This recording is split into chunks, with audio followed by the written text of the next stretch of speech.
जो किसानों के बेटों ने जो प्रयास करके आज जो एक मंजिल पे खड़ा किया गुड्डा गोड जी को, उसको पुलिस और नेताओं के योगदान से क्रिमिनल नगरी बना दिया गया है।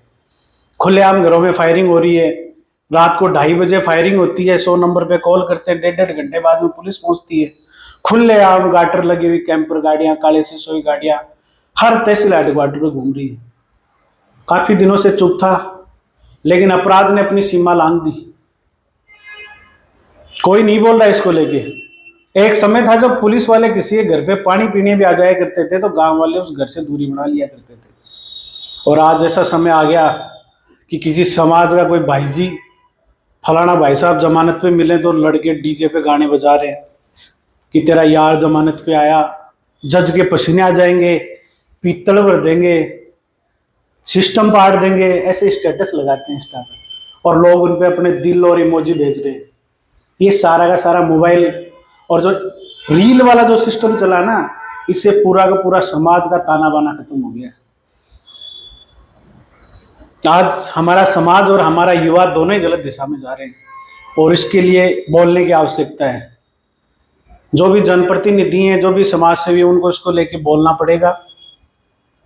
अरे एक जमाना वो भी था जब किसी के घर में किसी के बीड़ी का, गुटखा, बोतल का ढक्कन मिल जाए तो लोग बातें बनाया करते थे।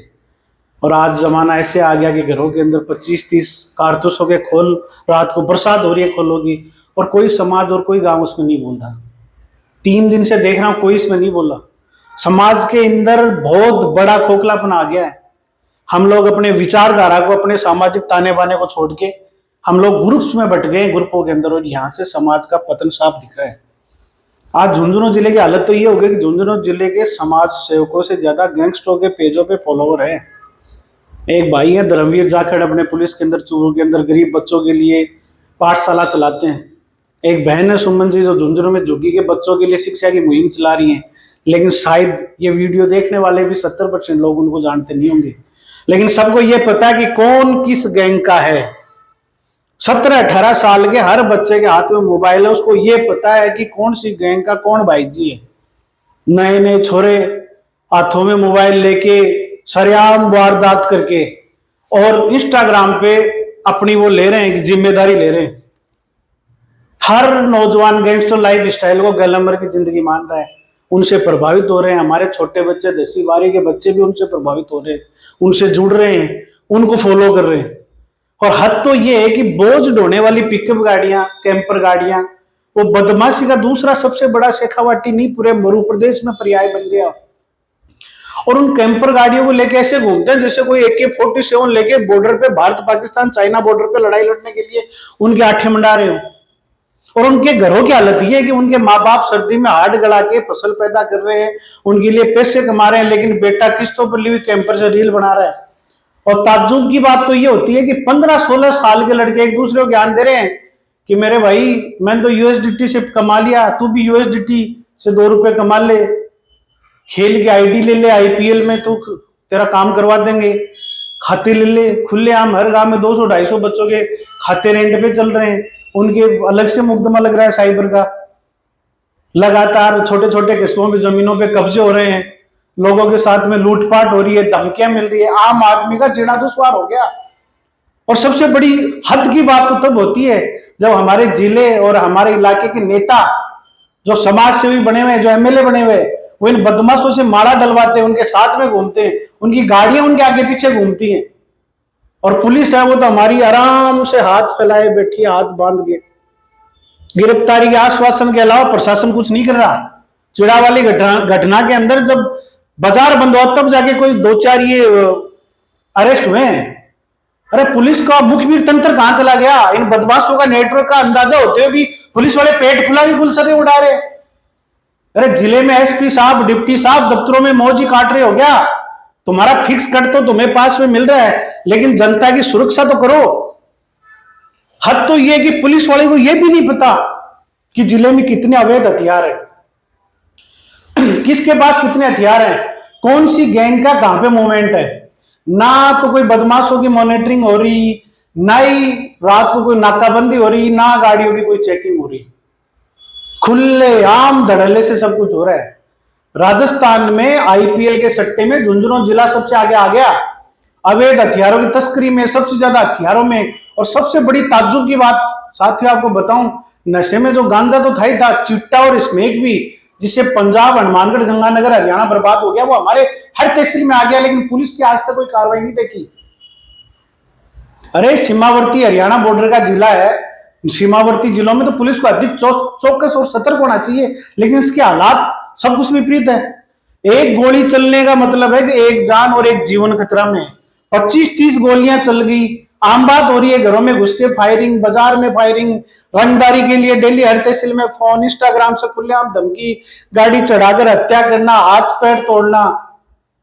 क्या है एसपी और कलेक्टर साहब, कोई मिर्जापुर की वेब सीरीज की कोई शूटिंग चल रही है क्या झुंझुनों में?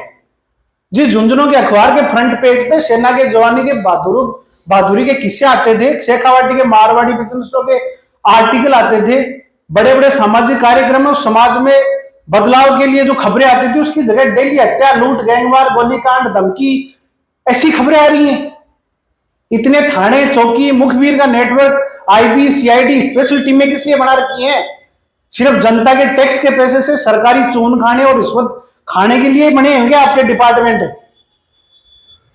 यदि प्रशासन ऐसे ही चुपचाप बैठा रहा तो थोड़े सालों में झुंझुनू, नौलगढ़, गुड्डा, खेतड़ी, चिड़ावा, सूरजगढ़, सारे के सारे कस्बे अपराध के गढ़ बन जाएंगे। और वो दिन दूर नहीं है जब ये शांतिपूर्ण जिला, जिसकी पहचान देश की सर्वाधिक शहीद देने वाली थी, वो सर्वाधिक गैंगस्टर वाले जिले से नाम से नहीं जाना जाएगा। पुलिस कर क्या रही है? कोई बड़ी कार्रवाई तो करो। नहीं बस की बात है तो ट्रांसफर करवा लो, इस जिले में क्यों बैठे हो आप लोग? कितनी शर्म की बात है कि जिले में आम आदमी सुरक्षित महसूस नहीं कर रहा। और मैं तो नौजवानों को भैया साथ आपको ये सलाह दे रहा हूं, 4 दिन की चांदनी, बाकी अंधेरी रात। जवानी की फटफड़ाहट में कोई गलत काम हो जाएगा ना, चक्की बीसनी पड़ेगी। उम्र बीतने के बाद में सिर्फ अफसोस के अलावा कुछ नहीं बचेगा। अरे हमें फक्र होना चाहिए, हम शेखावाटी में पैदा हुए, जहां तीनों टाइम पे हमें अच्छा खाना, अच्छी शिक्षा, स्वस्थ माहौल हमें बना। कुछ बनने के लिए किसी गरीब राज्य या कोई अफ्रीका जैसे भूखमरी वाले देश या राज्यों में पैदा होते तो पेट के लिए बदमाशी करते हुए भी जायज लगते। बिना मतलब के फूफा के चक्कर में जिंदगी भर फोड़े पड़ जाएंगे। माँ बाप को किसी आस में तुम लोगों को बड़ा किया है। अरे तुम लोग कायदा ये कि जिले और समाज में ऐसा माहौल दो कि हमारे नए बच्चे आईएएस, आरएएस, कोई बिजनेसमैन बने, बहन बेटी रात को घर से बाहर निकले तो सुरक्षित महसूस करे। आज जिले के अंदर हर व्यापारी 6:30 बजे बाद में खुद को सुरक्षित महसूस नहीं कर रहा। और इतनी चौकियां, इतने थाने, डिप्टी एसपी, डीवाईएसपी, ये तहसीलदार, एसडीएम किस लिए बैठा रखे हैं, मेरे तो ये नहीं समझ में आ रहा। और सबसे बड़ी शर्म की बात, इतनी घटना हो गई, एक भी सांसद, एक भी विधायक, एक भी प्रधान, यानी कि छोटा सा पंच और सरपंच भी इस मुद्दे पे नहीं बोल रहा। सारों को डर लग रहा पता नहीं क्या हो जाएगा, सारे डर के साए में जी रहे हैं। एक हमारा झुंझुनू जिला वो जिला जिसमें 1990 के बाद में एक भी बहन और बेटी अशिक्षित नहीं है, सारी शिक्षित हैं। सर्वाधिक नौकरियों वाला जिला, सबसे ज्यादा इस देश के लिए कोई साधन दिए तो वो झुंझुनू जिले ने दी है। इस देश के अंदर सबसे ज्यादा कोई बिजनेसमैन दिए वो शेखावाटी की धराने दिए, झुंझुनू ने दिए। झुंझुनू के जो बिजनेसमैनों ने पूरे विश्व के अंदर गगनचुंबी बिल्डिंगें बना बना के इस देश में नाम रोशन किया। जिले के अंदर बेचारे भामाशाहों ने हर तहसील हेडक्वार्टर में, चाहे सरकारी कॉलेज लो, सरकारी स्कूल लो, यहाँ तक कि पुलिस थाने, चौकी, हर धर्मशाला के अंदर भामाशाहों का योगदान है, सरकारों का योगदान नहीं है। आज गांव में एक भी बंदा बेचारा खाड़ी देशों में जाके कमाता है तो वो भी ये सोचता है कि मैं मेरे गांव के लिए पैसे लगाऊं, गांव के अंदर भामाशाह करूं, गांव के अंदर हमारे बचे हुए जो गांव के अंदर जो बेरोजगार युवा है उनको अच्छी शिक्षा मिले। लेकिन अरे जो देश की सेवा के लिए जो वहां बॉर्डर पे बैठे हैं उनको, और जो हमारे मारवाड़ी भाई जो बाहर कमा रहे हैं इस जिले के लिए, अरे उनके गांव वालों को, उनके घर वालों को पुलिस प्रशासन और नेता सुरक्षा नहीं दे सकते तो वो किस आस में वहां बैठे हैं? और किस लिए मुरारका जी ने नौलगढ़ में पैसा लगा रहे हैं, चाहे गुड्डा गौड़ जी की स्कूलों में, चाहे झुंझुनू के अंदर लगाए, बड़े बड़े जितने भामाशाह हैं, अकेले मुरारका जैसे कोई अपने यहाँ पे कोई 50-60 बड़े भामाशाहों ने करोड़ों अरबों रुपए लगाए जिले के अंदर। अरे वो किस लिए जिले में लगा रहे हैं?